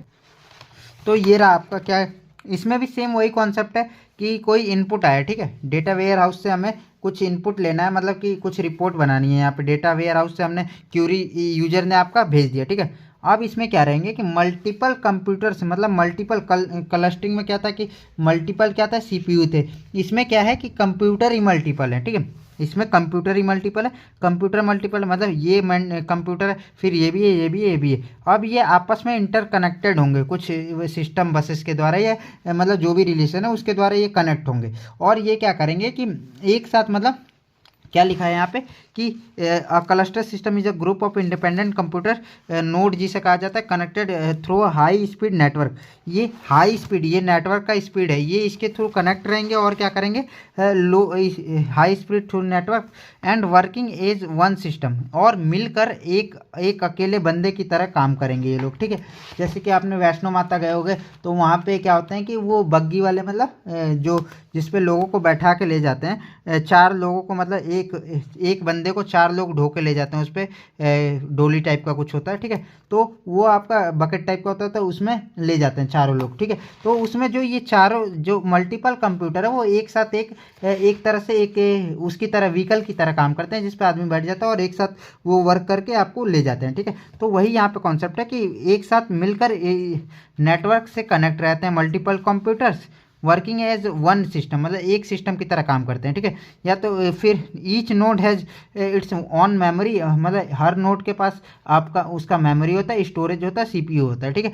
नोड शेयर वर्कलोड, नोड्स आपस में वर्कलोड को शेयर करते हैं और यूजर को ऐसा लगता है कि हाँ एक ही बंदा है, मतलब जो उस पर वो बंदा बैठा था ऊपर, तो उसको लगेगा कि हाँ एक ही कुर्सी है मेरी और ये चारों एक साथ काम कर रहे हैं, तो एक ही बंदा है, ठीक है।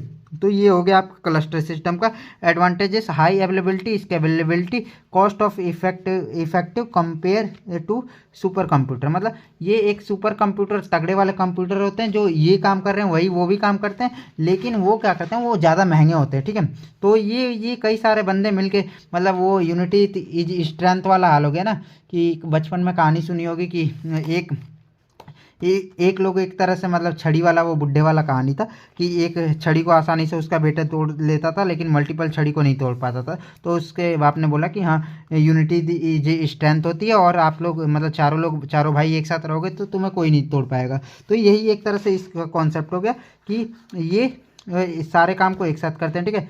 तो इसका कॉस्ट क्या था यहाँ पे, इसके अलावा एक सुपर कंप्यूटर, ये सुपर कंप्यूटर की तरह मतलब एक साथ मिल के कोई शक्तिशाली बंदा था उसकी तरह ये चारों भाई मतलब उसका सामना कर पाते थे इजीली, ठीक है। तो यही वही हो गया कि सुपर कंप्यूटर्स के कंपेयर्ड, मतलब सुपर कंप्यूटर की तरह होता है लेकिन उस कॉस्ट में उससे सस्ता होता है, ठीक है। तो ये हो गया आपका एडवांटेज। डिसएडवांटेजेस में क्या होगा, network dependency, complex setup and maintenance हो गया, ठीक है। सेम वही सब में ही मतलब थोड़ा बहुत डिसएडवांटेज और एडवांटेज आपके सेम ही रहते हैं। इसमें आप लोग रिलायबल, स्केलेबल और सिक्योरिटी, डाटा कंसिस्टेंसी इसमें लिख सकते हो, इसमें कॉस्ट लिख सकते हो या सिक्योरिटी रिस्क लिख सकते हो। ये सब में ही कॉमन ये कीवर्ड्स हैं जो आप लोग एडवांटेजेस और डिसएडवांटेजेस में लिख सकते हो, क्योंकि आपको एक में डायग्राम बनाना होता है और कॉपी भरनी होती है ना, आपको भी पता है। तो ये हो गया आपका पैरेलल प्रोसेसिंग का भी यहाँ से ख़त्म, ये भी, और ये वाला भी आपका ख़त्म हो गया। अब warehouse management and support process, ये भी देख लेते हैं एक बार कि वेयर हाउस को मैनेज, इसका मतलब ये सिंपली ये बता देता हूँ कि warehouse management and support process है। मतलब वेयर हाउस तो आपने बना लिया, अब उसको मैनेज करने का कुछ काम भी करना पड़ेगा ना, मैनेजमेंट से रिलेटेड।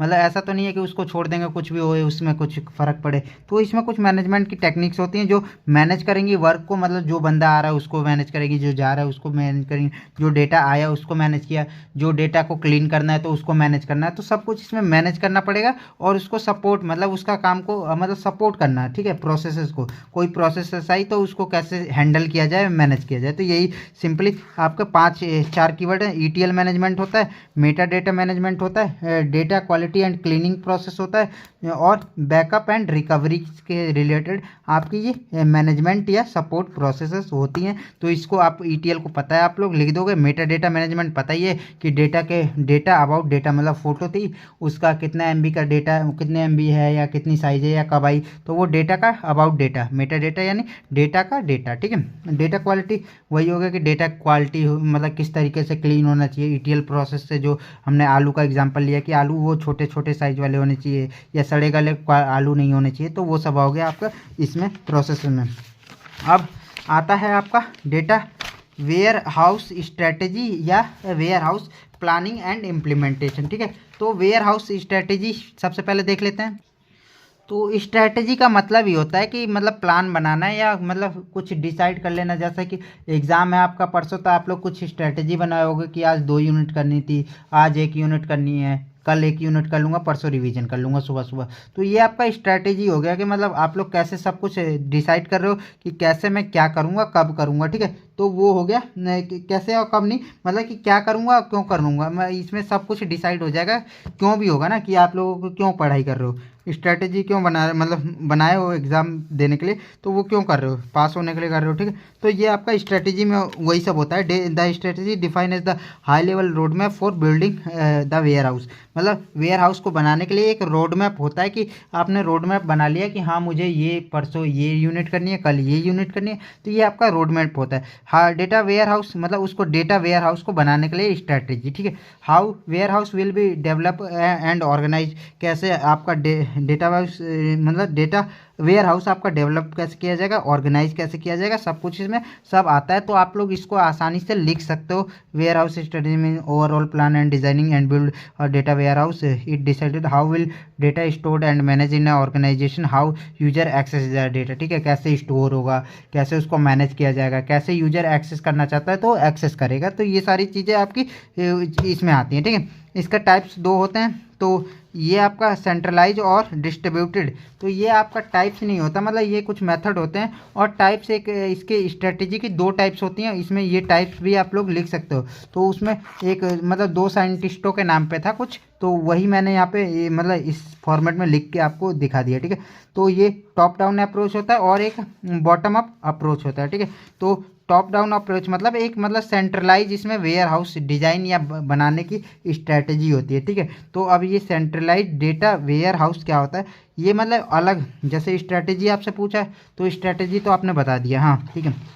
अब उसमें जो मेथड होते हैं जिसके हिसाब से बनाया जाता है वो ये मेथड हो गए, मतलब कि किस तरीके से आपका बनाया गया है। कि जैसे ये आपका वेयर हाउस था, स्ट्रैटेजी हमने बना ली, अब उसे वेयर हाउस को बनाना है तो उसमें दो तरीके के वेयर हाउस से बना सकते हैं। एक तो सेंट्रलाइज वेयर हाउस बना सकते हैं और एक डिस्ट्रीब्यूटेड वेयर हाउस बना सकते हैं। इसको टॉप डाउन अप्रोच के नाम से भी मतलब कह सकते हो एक तरह से, ठीक है। तो all data is stored in central location, मतलब सेंट्रलाइज में इसका की कॉन्सेप्ट लिख के लिख देना, टाइप मत लिखना, की कॉन्सेप्ट लिख के यहाँ पे ये लिख देना, ठीक है। तो सेंट्रलाइज में क्या होता है कि एक वेयर हाउस होता है और क्या होता है सेंट्रल लोकेशन पे होता है, single central database for whole organisation.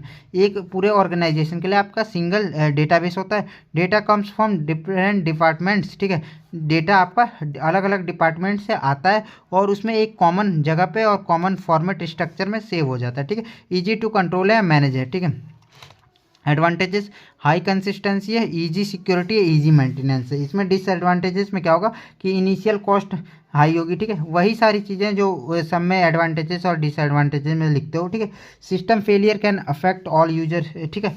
Less flexible होता है। और डिस्ट्रीब्यूटेड डेटाबेस मतलब डेटा वेयर हाउस, ये वो हमने डिस्ट्रीब्यूटेड डेटाबेस मैनेजमेंट इम्प्लीमेंटेशन पढ़ा था, तो उसी की तरह है कि मतलब अलग अलग जगह पे आपका वेयर हाउस अलग अलग डेटा क्या होगा, distributed data warehouse data is store multiple location. वही सेम कॉन्सेप्ट है जो पिछला आपने पढ़ा, तो वही है। Each department has its own warehouse और डेटा मार्ट। इसमें डेटा मार्ट के नाम से जाना गया है कि मतलब कि डेटा मार्ट आपका होगा, ठीक है। अलग अलग जगह डेटा मार्ट होगा और वहाँ पे आपका सब कुछ स्टोर होगा, ठीक है। अलग अलग लोकेशन पे वो होंगे।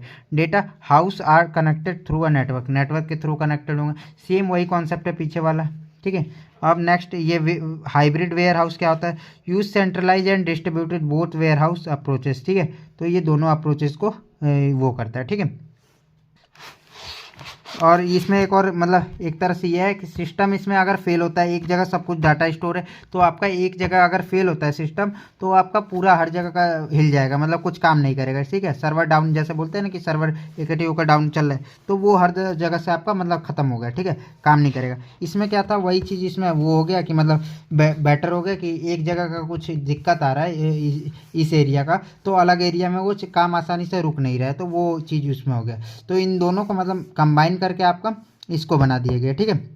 इसमें थोड़ी कॉस्ट हाई लगेगी ना, क्योंकि कॉस्ट हाई लगेगी क्योंकि ज़्यादा वो है ना, ठीक है, सेंट्रलाइज में। अब हम लोग आ जाते हैं यहाँ पे warehouse planning and implementation. तो सेम वही कॉन्सेप्ट है, स्ट्रैटेजी में हमने स्ट्रैटेजी बनाई कैसे क्या करना है, अब उस स्ट्रैटेजी को हमें क्या करना है, इम्प्लीमेंट करना है और डिज़ाइन करना है वेयर हाउस, और प्लानिंग करना है और डिज़ाइन करना है और इम्प्लीमेंट करना है। प्लानिंग करोगे, ठीक है, प्लानिंग एंड इम्प्लीमेंटेशन का वही हो गया कि प्लान तो बना लिया, इसमें स्ट्रैटेजी बनाई, और वेयर हाउस प्लानिंग में भी वही चीज़ हो गई कि मतलब प्लान को अब इम्प्लीमेंट करो, इस पर दोनों चीज़ हो गया इसमें कंबाइन, ठीक है। मतलब डिज़ाइन भी करो और प्लान कर लिया, डिज़ाइन करो और डेवलपमेंट करो और उसे मतलब अब काम करने लगो, ठीक है। तो ये कुछ इस तरीके से आपका पूरा एक फ्लो चार्ट है। आपको ये फ्लो चार्ट ही आपको एग्ज़ाम पॉइंट ऑफ व्यू से याद रखना है। तो इसको भी आप लोग रट्टा मत मारना, मैं वो करवाता हूँ मतलब रियल वर्ल्ड एग्जांपल से कि सबसे पहले आपका क्या है, रिक्वायरमेंट एनालिसिस, मतलब जो ज़रूरत है मुझे वेयर हाउस बनाना है, ठीक है, किस लिए बनाना है, तो रिक्वायरमेंट एनालिसिस करूँगा सबसे पहले मैं, ठीक है। फिर उस पर बात क्या करूँगा, मुझे किस किस चीज़ों की ज़रूरत पड़ेगी, ठीक है, डाटा सोर्सेस आइडेंटिफिकेशन, मतलब मैं ये देखूंगा कि मुझे हाँ ये वेयर हाउस बनाना है तो मुझे इस चीज़ की ज़रूरत पड़ेगी, इस सॉफ्टवेयर की ज़रूरत पड़ेगी, ये चीज़ है, ठीक है, तो वो मैंने अब ज़रूरत पड़े उसका मैंने कर लिया, ठीक है। अब क्या करूँगा, मैं वेयर हाउस की प्लानिंग करूँगा, प्लानिंग यानी प्लान बनाऊँगा कि हाँ ये चीज़ ठीक है, ये ऐसे होगा, ये अब होगा, ठीक है। अब data integration and ETL planning, अब इसमें डेटा वेयर हाउस का प्लान बना लिया मैंने, ठीक है, डेटा वेयर हाउस का आपका प्लान पूरा हो गया मेरा, ठीक है।